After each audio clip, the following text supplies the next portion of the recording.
it's going to happen where a customer is going to make a insultingly low offer. I do not think that it is ever appropriate for a breeder to publicly shame the customer for making a low offer. Hey friends, it's Steven with Leviathan Snakes, and this here is Cora, and she is going to be helping me talk about a topic that came up this weekend while we were vending our first show of the 2022 season. It was North Augusta show, it was awesome, and thank you to everybody who came out. It was a blast. We were not expecting it to be such a good show, but it was really, really fun and just a really good time.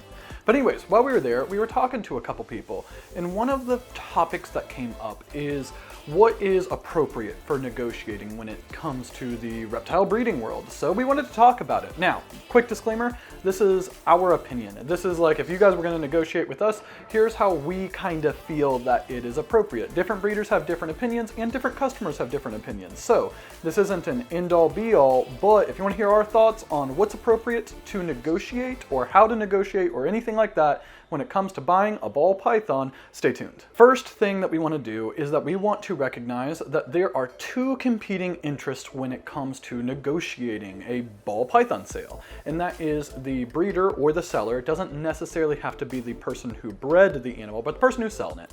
That's one set of interest, and realistically, that person is wanting to get the most money that they can for their animal, make sure that the animal is going to an amazing home, and that they can do all of that, ensure it's going to an amazing home, get all of the money or all the value that they believe that their animal is worth in as little of time as possible.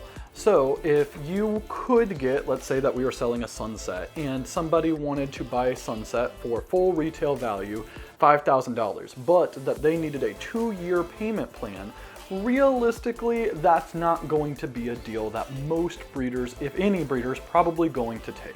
Because even though it's the full retail value, the fact that the breeder would have to hold on to that animal for 2 years and grow them up, one, the animal's probably going to be worth significantly more money at a later date, and two, a lot of times breeders are short on space. And whether it's they're short on space right now, or that they have clutches coming, or that they're planning on getting clutches coming, part of the benefit of selling an animal is that the breeder is no longer the one who is responsible for providing the amazing care that that animal needs. And that's part of why a breeder wants to ensure that the person who's buying their animal is going to provide them an amazing home. Now, let's shift over to the customer's kind of point of view. The customer oftentimes, when it's coming to negotiate, is primarily looking to get a lower price. And I think that there are some other reasons for negotiating. Maybe it is a payment plan, so that way somebody can afford an animal that is maybe a little bit outside of their price range right now, but they will be able to pay it off. Or that the person is looking to get multiple animals for a specific project, and that potentially the breeder may not have sold them some of the animals unless they bought all of those different animals together. So these are different things for the customer. Generally speaking though, it's price. The customer, when it comes to negotiating, I can't speak today. The customer, when it comes to negotiating, is trying to get a better price than what the breeder has listed. So we're going to kind of jump into like, what's fair? What is a proper way to go about negotiating? Very first thing, and I'm going to kind of use the customer's point of view at first, and I'll jump back and forth between the customer and the breeder. So if the customer sees an animal that they really want to buy, I personally believe that if a customer is wanting to negotiate, they should put that information as upfront as soon as possible. Now, this can be done in a way like, hey, I see your animal, I see you have a visual sunset for sale or something like this, and that the price is listed at $5,000. Would you be willing to take $4,500? I still would want to see some pictures. I want to verify that everything's good to go, but I just wanted to be upfront with my offer right away. And I think that this approach is, for the most part, and again, you can't offend breeders who say firm price and you try to negotiate anyway, but for the most part, I think a lot of breeders, a lot of sellers are going to respect this because it kind of shows that you're way more serious about purchasing the animal rather than just a tire kicker. And the tire kicker, just in case people are not super familiar with the selling side of the hobby, is somebody who asks for a dozen pictures, multiple videos that they go back and forth with the breeder on when did they hatch, how much do they weigh right now, what are they eating, and ultimately does doesn't make the sale. Like, it's that they just kind of ghost the breeder. And it might be a situation that, based off of the information the breeder has given them, they don't want the animal anymore, which is perfectly fine. But if you are wanting to negotiate, I think that if you are upfront that you are interested in negotiating, I think that's going to go way longer than trying to do all of the, or make the breeder do all of this work to support the sale before it even gets to it, and then coming in and asking, will you take a discount? So that's one thing. Now, going on to the breeder side of things. One, not all breeders are open to negotiation. This, just because you see a price does not mean that the breeder will be willing to go lower, and it all depends on the individual breeder. So if you're on Morph Market and you see a firm price, I genuinely believe that you should not ever make an offer. If they change it, or if you're talking to them in person, maybe that's a different story. But if you are sending an inquiry to an animal that has firm price and you're making an offer, you're already disrespecting their boundaries. So even if a breeder would be willing to accept that, because maybe the animal has been sitting on their rack for quite a while, it's probably not going to make the breeder feel good because they know that you have already disrespected them. And I think that that's one of the biggest challenges when it comes to negotiating, is that a lot of people, whether it's customers or breeders, don't want to unintentionally disrespect the other party, even though they do want to further their specific aims, whatever that is. If it's the breeder and they're trying to make the sale very quickly and easily, or it's a customer who's trying to get a better value for their money and get potentially a better animal than they could really afford. Now, I know I'm rambling a little bit, but just kind of jumping around. I think that if you're going to negotiate a lower price, I personally believe that one of the best ways that you can do this is if you negotiate the lower price and you say, I will pay in full. Because if you are considering making, let's say that we're selling again a Sunset, and somebody offers us $4,500 paid in full, or somebody offers us $5,000 but that they need a couple months to pay it off. By doing the $5,000 payment plan, we would end up making more money in the long run, but we also introduce ourselves to a lot more risk, because it isn't uncommon for people to start payment plans and then to back out of them while they're already underway. And if you can make a sale for $4,500 and just have that done, that is less time that the breeder has to care for the animal. It is a quicker, easier interaction with the customer because there's not as much support going back and forth multiple months to make sure that the customer knows how their animal is doing. And ultimately, I would say in situations like this, a lot of breeders probably would rather have the $4,500 up front than $5,000 over a payment plan.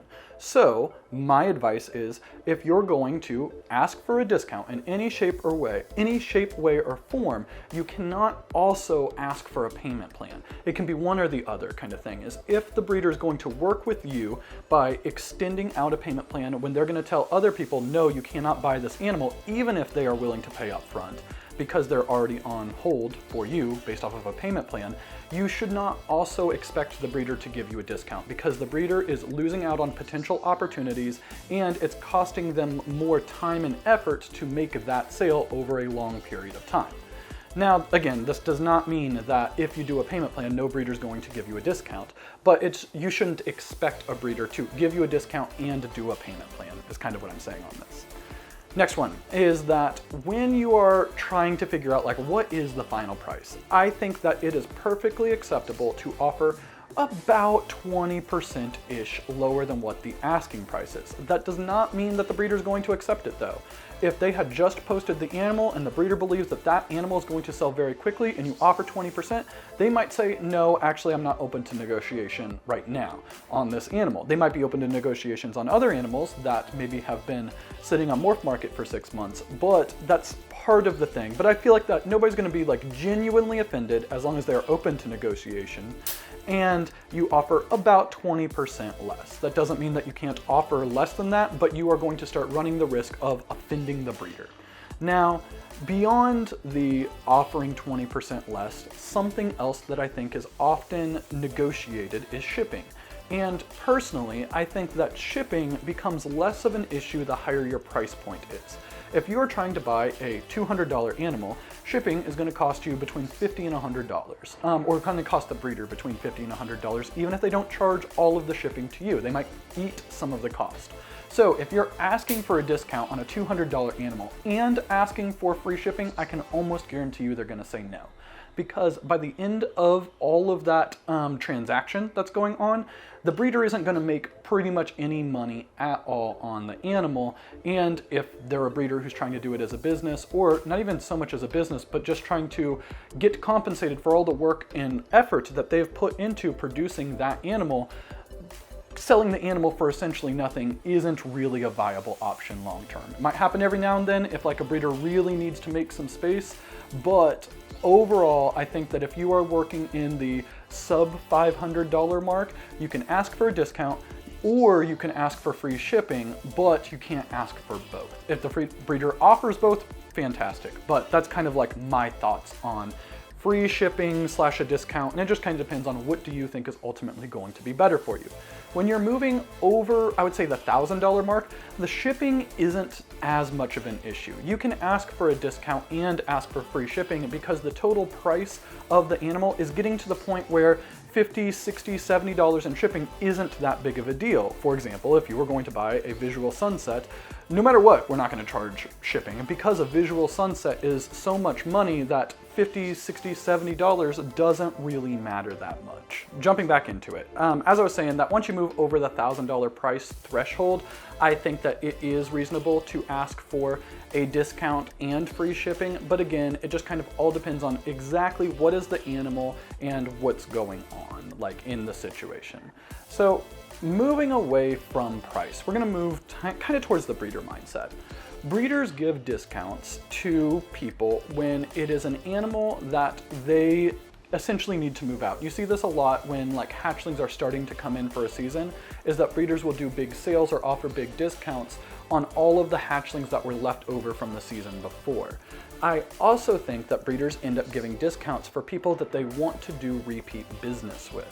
And I think that the interesting part on this is that the repeat business is the key element, and you can't come in asking for big discounts when you are very first necessarily buying from somebody, because that doesn't mean that the breeder won't sell to you, but that doesn't make the breeder want to continue doing business for you, because they're going to be like, oh yeah, this person bought this animal from me, but they lowball me really, really hard, and that's not somebody that I ultimately want to build my business off of. So I think that if you are working with a breeder and it's somebody that you think that you would like to buy multiple animals from throughout your entire course of breeding ball pythons or reptiles or anything like that, what I would suggest is for the first couple, maybe 2 or 3 animals, just whatever the price is, as long as it's a fair price, pay full value. And then I would say maybe you do it for the first one, you do it for the second one. I bet you by the third one, the breeder is going to be offering you a discount. In fact, it often happens where a breeder will ask are you asking for the price, or is it somebody else that you're asking for? Because I would give you a different price. I'd give you a lower price than somebody who I don't know. And I think that the way you can establish this is by being a good customer. And the way that you're a good customer is by paying the value for the animal that the breeder is asking, paying in full, not being a hassle, not bugging them 7 million times for pictures when they've already sent you 100 other pictures before that. So I think that when it comes to negotiating, if you can make yourself seem like a customer that the breeder would want to do business with in the future, you're going to be way more likely to get discounts in kind of a favorable selling condition. Last thing, sorry little girl. Last thing when it comes to breeding, selling, negotiating, all of this stuff is it's going to happen where a customer is going to make a insultingly low offer. I do not think that it is ever appropriate for a breeder to publicly shame the customer for making a low offer. You can just say no, that is not something that I'm willing to consider, and just leave it at that. But I see it every now and then where people will post screenshots of various customers. Sometimes they blur out the name, sometimes they don't, where it's a customer who's making an insultingly low offer and then getting mad about it. But the reason why I don't think that you should do this is it turns off other potential customers. The idea is that if they see that a breeder is publicly shaming somebody who wanted to buy a snake from them, and I was interested in buying a snake from them, I would be less likely to approach them about it because I'd be afraid if I was going to make an offer that they would get offended and do the same thing to me. So I think that it's perfectly fine to deny my offers, and it's not even necessarily that bad to like let somebody know that their offer's insulting. But I don't think that breeders should be publicly trying to shame potential customers because of this. It's kind of like, keep things that are in private. Don't necessarily blast somebody overall because they were wanting to give you money, just not give you as much money as you wanted. So again, I know that some offers can be really, really insulting. I just don't think that it is ultimately a good business move to be alienating customers that are like potential customers, whether it's like that specific person or anyone else who could see the post and potentially could have been a customer for you. I know that this was a little bit of a quicker video since I think that my last one was like a 45 minutes long that I did. But if you guys enjoyed the video, please like, comment, subscribe, and we will see you next week.